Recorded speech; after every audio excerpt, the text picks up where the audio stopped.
whenever you're creating a goal, you should always test where you're at. I'm going to test your press. I'm going to test your squats, and I'm going to test your pull-ups. That's what I would do baseline for anybody, unless they had like a specific goal, like they were trying to get their deadlift higher or something. So it's press, squat, and pull up. Yes. Those are the three things. Okay. That's what I typically start with. Yep.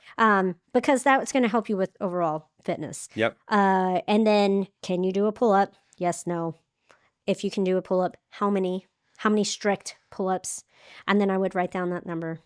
And then how many squats can you do? If you can do a squat and you can do 10, then how much weight can you hold to do a squat?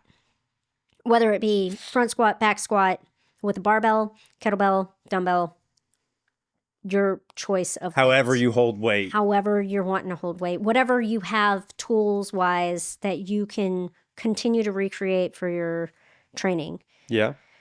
And then, it's the same with pressing. And it's 10 of them on the squat. It's 10.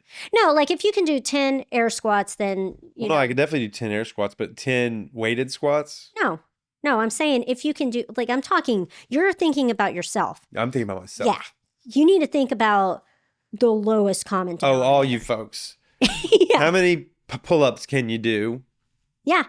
And then can you do 10 no weight, just body weight squats? With good form. Yeah, not just... Which Ashtyn's going to teach us later. We're going to do a video, hopefully at the gym, where she goes through a lot of the technique stuff. Yeah, definitely. And then, so you need to think, like, when I'm talking to people, and that's why I said, if you can do a squat, you can do a squat. Yeah, but not everybody. Not everybody can do a squat. Sometimes I have to start people with sit-to-stands off of a bench, a high bench, then to a lower bench, kind of how I coach pistols. Yeah. Except for just squats. Right. So then I slowly bring them down, and then once they get at a low enough point, then I try to wean them off of the bench to a wall once they get good at or proficient at wall squats, so that they have that more upright position. Then I start adding weight if they can do all of that. Mm-hmm. So that's what I'm looking at when I'm testing somebody. I'm seeing what their baseline is.